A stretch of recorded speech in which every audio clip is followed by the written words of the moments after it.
Hello everyone, welcome to my channel BBP health. तो आज के इस वीडियो में हम लोग कवर करने वाले हैं क्लास 12 चैप्टर 4 जिसका नाम है अर्धनारीश्वर। इसके लेखक हैं रामधारी सिंह दिनकर। ठीक है, तो आज हम लोग जो है पढ़ने वाले हैं अर्धनारीश्वर चैप्टर 4 के बिल्कुल पूरी तरीके से। सबसे पहले अर्धनारीश्वर यानी रामधारी सिंह दिनकर जो लेखक हैं उनके बारे में परिचय को जानेंगे। उसके बाद साथ ही साथ जो है अर्धनारीश्वर बेसिकली है क्या, इसमें जो है कैसे कैसे प्रश्न आते हैं और कैसा प्रश्न जो आप लोग को जो है पूछे जाते हैं। ठीक है, और पूरी तरीके से सारांश को समझेंगे।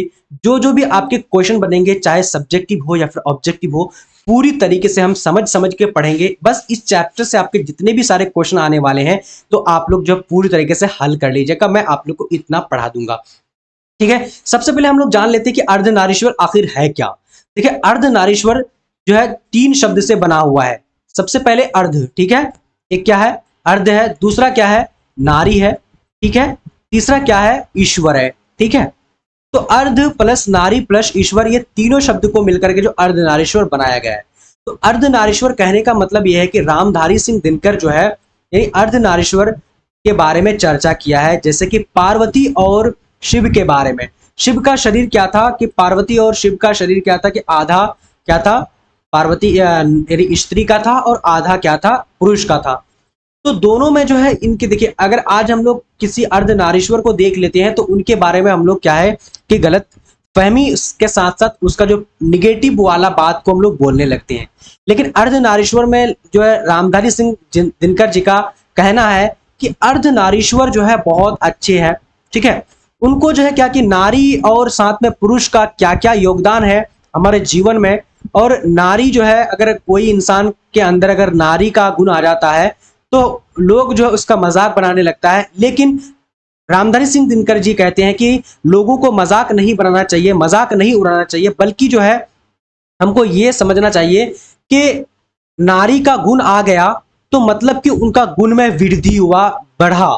ठीक है, तो चलिए हम लोग पहले ये सब चीज तो मैं आप लोग को शुरू में बता दिया कि इस चैप्टर में क्या पढ़ने वाले हैं। ठीक है, अब हम लोग पहले जान लेते हैं अर्धनारीश्वर में रामधारी सिंह दिनकर के बारे में, लेखक के बारे में।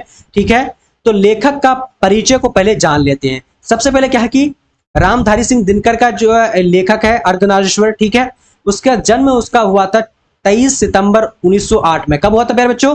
23 सितंबर 1908 में। अर्धनारीश्वर का पैदाइश कब हुआ था? तो 23 सितंबर 1908 में। रटा दूंगा मैं बिल्कुल आप लोग को। निबंध क्या है? 24 अप्रैल, सॉरी निधन जो हुआ था, मृत्यु जो हुआ था 24 अप्रैल 1974 को हुआ था। कब हुआ था? 24 अप्रैल 1974। हमारे साथ कॉपी और पेन के साथ बैठ जाइए, एकदम आप लोग लिखते चलिएगा, याद हो जाएगा आज ही आप लोग का। उसका जन्म स्थान कहाँ है प्यारे बच्चों? तो हम लोगों को जो है, बिहार वासियों को काफी जो है एकदम खुश होना चाहिए कि ये राष्ट्र कवि के नाम से माने जाते हैं। कौन? रामधारी सिंह दिनकर। इसका जन्म स्थान कहाँ है? तो सिमरिया बेगूसराय बिहार। कहाँ है? सिमरिया बेगूसराय बिहार में जन्म स्थान है। ठीक है, याद कर लीजिए आप लोग। उसके बाद माता का नाम क्या था? माता का नाम क्या था? मनरूप देवी। क्या नाम था? माता का नाम क्या था? यानी रामधारी सिंह दिनकर का मनरूप देवी। और पिता का क्या नाम था? रवि सिंह। क्या नाम था? पिता का नाम क्या था? तो रवि सिंह नाम था। ठीक है, ये आप लोग ध्यान रखिएगा। अब देखिए, अब मान लीजिए पैदा भी हो गया, उसके बाद इसका माता पिता का नाम जान लिए, उसका निधन कब हुआ था ये सब भी जान लीजिए। अब हम लोग शिक्षा के बारे में जानते हैं। ठीक है, तो शिक्षा जो शुरू की थी वो क्या कि गांव में ही शुरू किया था आरंभिक में।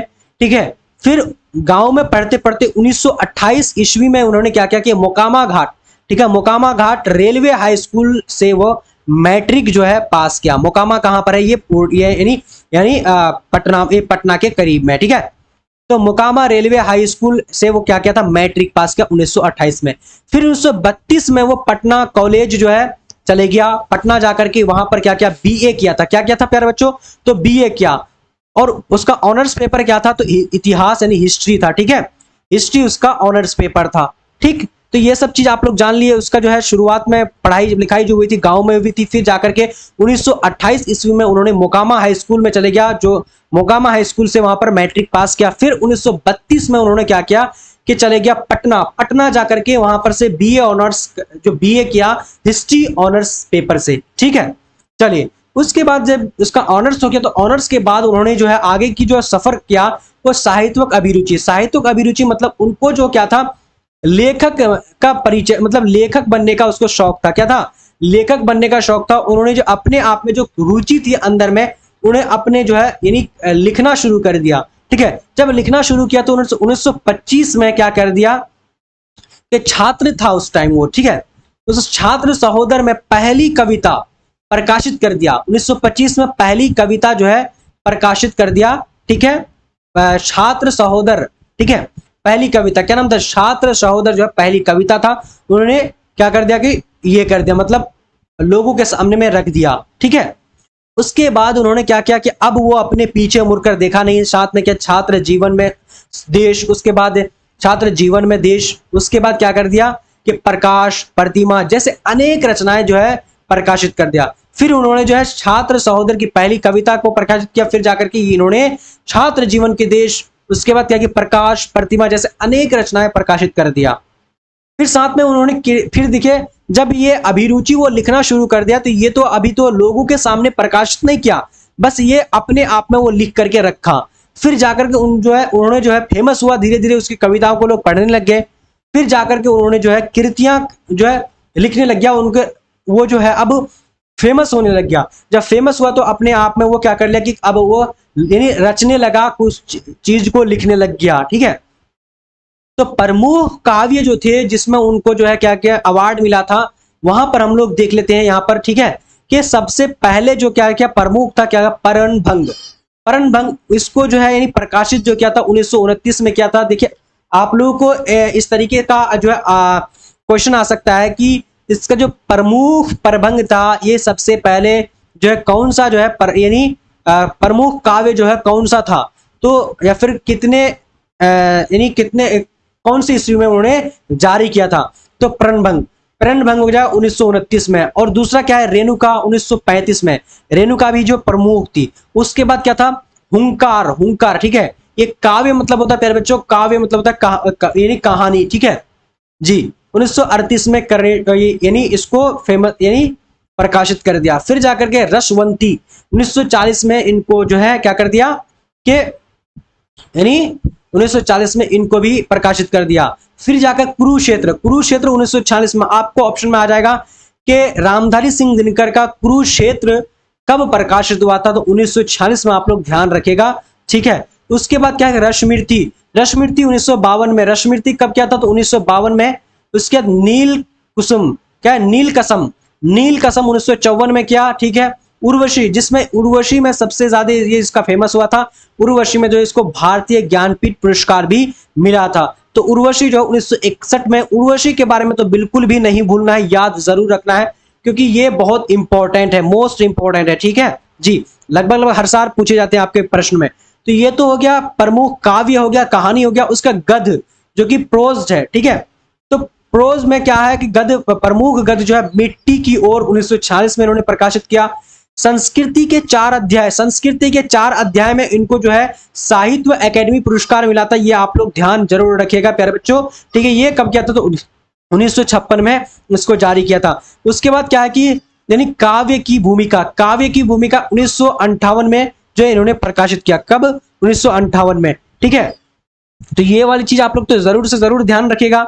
अब यहां देखिए क्या है कि सम्मान, ठीक है, इसको जो सम्मान दिया गया था, पुरस्कार दिया गया था, देखिए संस्कृति के 4 अध्याय के लिए जो इनको क्या कहता साहित्य अकेडमी पुरस्कार दिया गया था। आपको ऑप्शन में इस तरीके से बनेगा कि संस्कृति के साहित्य अकेडमी पुरस्कार रामधारी सिंह दिनकर को किस जो है अध्याय से मिला था, तो संस्कृति के 4 अध्याय या फिर संस्कृति के 4 अध्याय के यानी इसको कृति से मिला था, ठीक है। उसके उर्वशी, उर्वशी के लिए उसको भारतीय ज्ञानपीठ पुरस्कार दिया गया था। क्या दिया था उर्वशी के लिए, भारतीय ज्ञानपीठ पुरस्कार दिया गया था, ठीक है मेरे बच्चों। उसके बाद यहां पर देखिए जी, उसके बाद पद्म भूषण जो है, पद्म भूषण से भी उसको सम्मानित किया गया था, ठीक है मेरे बच्चों। तो देखिए उनको लगभग साहित्य अकेडमी, उर्वशी, ज्ञानपीठ पुरस्कार, इसीलिए इसको कहा गया है, ये स्टार पॉइंट वाली क्वेश्चन देखिए, इसको जो है रामधारी सिंह दिनकर को राष्ट्र कवि के नाम से ये प्रसिद्ध है, क्या ये विख्यात है। तो अब आप लोग को लेखक का परिचय के बारे में, लेखक के बारे में जान चुके हैं। अब हम लोग बात करेंगे इसके सारांश के बारे में कि अर्धनारीश्वर में बेसिकली है क्या। अगर मान लिया अगर हमारे चैप्टर में या फिर हमारे एग्जाम में आ जाएगी कि अर्धनारीश्वर में क्या क्या जो है बताया गया है, अर्धनारीश्वर का सारांश क्या है, तो वही चीज हम लोग जानेंगे। उसके बाद जो जितने भी सारे क्वेश्चन बनेंगे सारे हम लोग कवर कर लेंगे। देखिए प्रस्तुत पाठ में जो है अर्धनारीश्वर का रचना जो है, रचयिता कौन है? रामधारी सिंह दिनकर। इसको राष्ट्र कवि भी बोला गया है, रामधारी सिंह दिनकर है। वो मानता है कि अर्धनारीश्वर भारत का मिथकीय प्रतीक है। भारत का क्या है? मिथकीय मतलब क्या है कि एक फेमस चीज है, इसको जानना बहुत ज्यादा जरूरी है। ठीक है, अब क्यों जरूरी है वो हम लोग जानते हैं, जिसे दिनकर जी ने अपना मनोचित आदर्श निरूपित किया है। अब देखिए अर्धनारीश्वर जो है, देखिए कोई जरूरी नहीं है कि एक क्या है पुरुष के अंदर बस पुरुष का ही क्या है उसके अंदर गुण होना चाहिए, जरूरी नहीं है। अब हो सकता है कि कोई पुरुष के अंदर क्या है कि किसी स्त्री का गुण आ जाए, तो हम क्या बोलेंगे, उसका पॉजिटिव हटा करके निगेटिव बोलेंगे। क्या बोलेंगे? ये जो है लड़की की तरह करता है, ये ऐसे है वैसे है, एकदम ये क्या गर्ल्स है, ऐसा नहीं कहेंगे। बल्कि अगर जिस पुरुष के अंदर अगर नारी का अगर बात आ जाए, नारी की अगर गुण आ जाए, तो उसका गुण में वृद्धि होती है। ठीक, ये तो हम लोग समझ चुके हैं। इसीलिए उसने क्या किया कि आदर्श निरूपित किया है। मूलतः यानी अर्धनारीश्वर में जो है शंकर और पार्वती का जो है कल्पित रूप है, कल्पना किया गया है कि यानी शंकर और पार्वती जो है दोनों एक ही जो है क्या है, दोनों एक ही जो है शरीर, दोनों एक ही शरीर में था, लेकिन दोनों का जो है कभी जो है औरत का काम औरत की तरह करता था, कभी क्या करता था कि पुरुष की तरह। ठीक है, जिसका आधा अंग क्या था पुरुष का और आधा नारी का होता है। ठीक है जी, अर्धनारीश्वर इस बात का प्रतीक है कि स्त्री और पुरुष में कोई भेद नहीं है, स्त्री और पुरुष में कोई भेद नहीं है, ये वाली बात कही है। ठीक है, एक गुण और दूसरे एक जो गुण दूसरे का दोष नहीं हो सकता। अब मान ले एक लड़का है, एक लड़की का अगर लड़कों की तरह गुण करेगा, तो ऐसा हो सकता है कि उसका जो गुण खत्म हो गया? नहीं, ऐसा नहीं होता है। अगर जिस लड़की के अंदर लड़कों का गुण आ गया, तो उसका गुण में वृद्धि हो रहा है, मतलब वो दो तरह का वो काम कर सकता है। ठीक है, रामधारी सिंह दिनकर बेसिकली जो है चाहे पुरुष को हो या फिर स्त्री को हो, दोनों को बराबरी का हक देना चाहता है और उसको जो सम्मानित करना चाहता है, खासकर स्त्री को। ठीक है, स्त्री और पुरुष, हाँ, अर्थात अगर पुरुष में नारियों का गुण आ जाए तो उसकी मर्यादा कम नहीं होगी, बल्कि उसकी जो मर्यादा में अभिवृद्धि होगी, उसके गुणों में अभिवृद्धि होगी। ठीक है, बढ़ेगा, ये कहा है। अब अगला देखते हैं। मजा आ रहा आप लोगों को? मुझे लगता है कि मजा आएगा आज आप लोगों को क्लास में। ठीक है, नहीं भी आएगा तो आप लोग कमेंट सेक्शन में बोलिएगा कि कैसा वीडियो लग रहा है, आप लोगों को अच्छा लग रहा है या फिर खराब लग रहा है। लेकिन कृषि के विकास के बाद, लेकिन क्या हुआ कि कृषि के विकास के बाद जो है पराधीनता जो है आजादी आरंभ हो गई। ठीक है, नारी की पराधीनता जो है, जिसकी आजादी उसको धीरे धीरे जो यानी क्या होगी, अलग तरीके से होने लग गई। ठीक है, जिंदगी दो भाग में बढ़ गई। ठीक है, जब कृषि आया तो कृषि में कि नहीं, घर नारी जो है क्या करेगा, नारी कृषि नहीं करेगा, नारी जो है क्या घर में रहेगा, घर का काम करेगा। ठीक है, नारी घर और पुरुष को बाहर रहने लगे, नारी घर में और पुरुष जो है बाहर रहने लगे, दोनों अपने कर्तव्यों से विचलित हो गए, दोनों अपना काम से जो अलग अलग हो गया। ठीक है, नर जो है ये जो पुरुष क्या हुआ कि पत्थर की तरह कठोर हो गया, युद्धों में रक्त बहाते समय इस बात का बिल्कुल भी ध्यान नहीं रहा।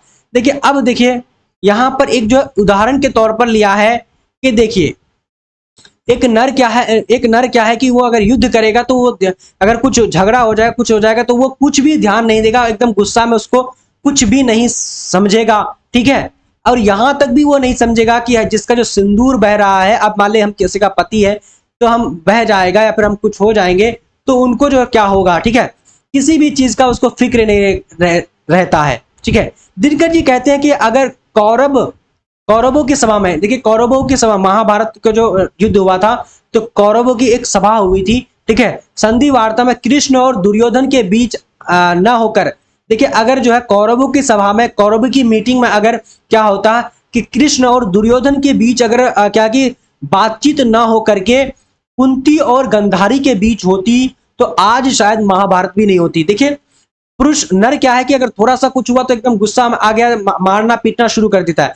तो इसीलिए जो है रामधारी सिंह दिनकर जी कहते हैं कि अगर वही कौरव की सभा अगर कृष्ण और कुंती और गंधारी के बीच हुए होते तो महाभारत का युद्ध भी नहीं होता। ठीक है, और लेखक इस पाठ में कुछ महत्व बताया है कि मुंशी प्रेमचंद्र कहते हैं कि पुरुष जब नारी का गुण लेता है, पुरुष क्या नारी का गुण लेता है तो वो देवता बन जाता है। सही बात है, अगर पुरुष जो है एकदम सद्भाव हो जाता है, बिल्कुल एकदम बहुत अच्छे तरीके का भाव उसको रखता है, तो वो क्या होता है, नारी का अगर भाव ले लेता है तो वो क्या हो जाता है, एक देवता बन जाता है। और वहीं पर क्या करता है कि अगर कोई नारी नर का अगर गुण सीख जाती है तो वो राक्षस हो जाती है। बिल्कुल सही बात है, ठीक है जी।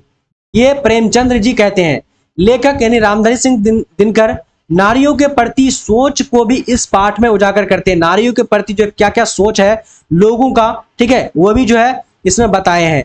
वह कहते हैं कि समाज में नारी को ही नागिन या जादूगरनी समझा जाता है। समाज में क्या कि नारी को ही क्या है नागिन, उसके बाद क्या जादूगरनी समझा जाता है, ठीक है। परंतु ऐसा गलत है, ऐसा परंतु इस लेख इस बात को झूठ मानते हैं। लेखक क्या मानते हैं कि ये बात झूठ है, गलत है, ऐसा नहीं है। नर भी जो है नाग या फिर ये भी जादूगर होता है, ठीक है, खराब होता है, ठीक है। नर अपनी दुर्बलता छिपाने के लिए इस प्रकार शब्दों की यानी इजाद करता है। नर अपनी जो है क्या करते हैं कि अपना जो दुर्बल है, कमी है, उसको जो छुपाने के लिए जो ये ऐसा लैंग्वेज जो है इजाद करता है, ऐसा बोलता है, ठीक है।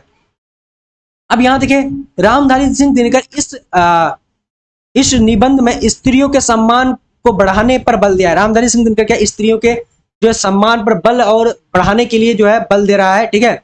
उन्होंने गांधी और मार्क्सवादी के विचार, गांधी के विचार भी अच्छा सोच था, मार्क्सवादी भी अच्छे विचारे थे, ठीक है, विचारों की वकालत की है। जिन्होंने नारी के सम्मान की बात कही है, जिन्होंने नारी का सम्मान की बात की है, उन्होंने गांधी के पोती द्वारा लिखित, गांधी जी का पोती द्वारा लिखित बापू मेरी मां की भी चर्चा की है, ठीक है, जिसमें पुरुष में उपस्थित नारियों के गुण जैसे दया, क्षमा इत्यादि को बतलाया है, ठीक है। पुरुषों में उपस्थित नारियों के गुण भी होते हैं, लेकिन नर जो है अपने आप में दिखाना नहीं चाहता है, क्योंकि वो सोचता है कि हम अर्धनारीश्वर बन जाएंगे, ठीक है, या फिर लोग हमारे बारे में क्या सोचेंगे, क्या बोलेंगे। ऐसा गलत है, ऐसा मानना गलत है। तो इस चैप्टर में हम लोग ये जानेंगे, सबक मिला, सीख मिला कि इसमें जो है नारी के बारे में, नारी को अर्धनारीश्वर चाहता है कि उसका सम्मान की जाए, उसको भी बराबरी का हक दी जाए। ऐसा नहीं कि अगर कोई अर्धनारीश्वर है, कोई इंसान अगर क्या है कि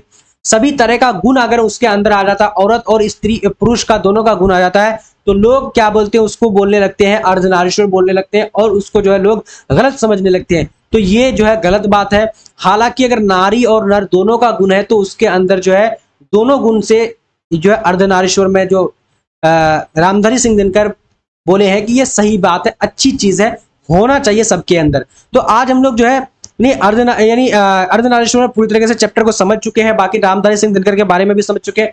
अगला टॉपिक में जो हम लाइव क्लासेस करेंगे तो उसमें हम लोग जो है क्या पढ़ेंगे, यानी ऑब्जेक्टिव क्वेश्चन को पढ़ने वाले हैं, ठीक है। ऑब्जेक्टिव क्वेश्चन को पढ़ेंगे जिसमें आप लोग को जितने भी सारे ऑब्जेक्टिव बनेंगे सारे को कवर कराऊंगा। और देखिए आप लोग अगर चाहते इस तरीके से पढ़ने के लिए और हमारे साथ ज्वाइन होने के लिए, सभी सब्जेक्ट का इस तरीके से चैप्टर वाइज चैप्टर पढ़ने के लिए, important objective question, subjective question, और साथ ही साथ जो है अगर आप लोग नोट्स पीडीएफ लेना चाहते हैं तो आप लोग हमारे एप्लीकेशन जिसका नाम है SSACADEMY, आप लोग SS एकेडमी को डाउनलोड कर लीजिए। वहां पर आप लोगों को एक कोर्स मिलेगा, ठीक है, ओनली फॉर जो है आप लोग को 399 में आप लोगों को पूरे साल के लिए कंप्लीट कोर्स मिल जाएगा, जिसमें आप लोगों को जो है 100% जो है 450 प्लस मार्क्स जो है इजीली ला सकते हैं यहाँ से पढ़ करके। तो अगर आप लोग कोई भी डाउट हो, कोई भी प्रॉब्लम हो, तो आप लोग इस नंबर पे भी कॉल कर सकते हैं, मैसेज करते हैं 7903288689 पर आप लोग मैसेज करके जो कोर्स के बारे में पूछ सकते हैं। तो चलिए आज का लाइव सेशन इतना ही तक, और फिर मिलेंगे अगले वीडियो में। तब तक के लिए जय हिंद। कोई दिक्कत हो, कोई परेशानी हो, आज का वीडियो आप लोगों को कैसा लगा कमेंट सेक्शन में बताना बिल्कुल भी मत भूलिएगा, ठीक है। चलिए तो आज का वीडियो इतना है, तब तक के लिए जय हिंद।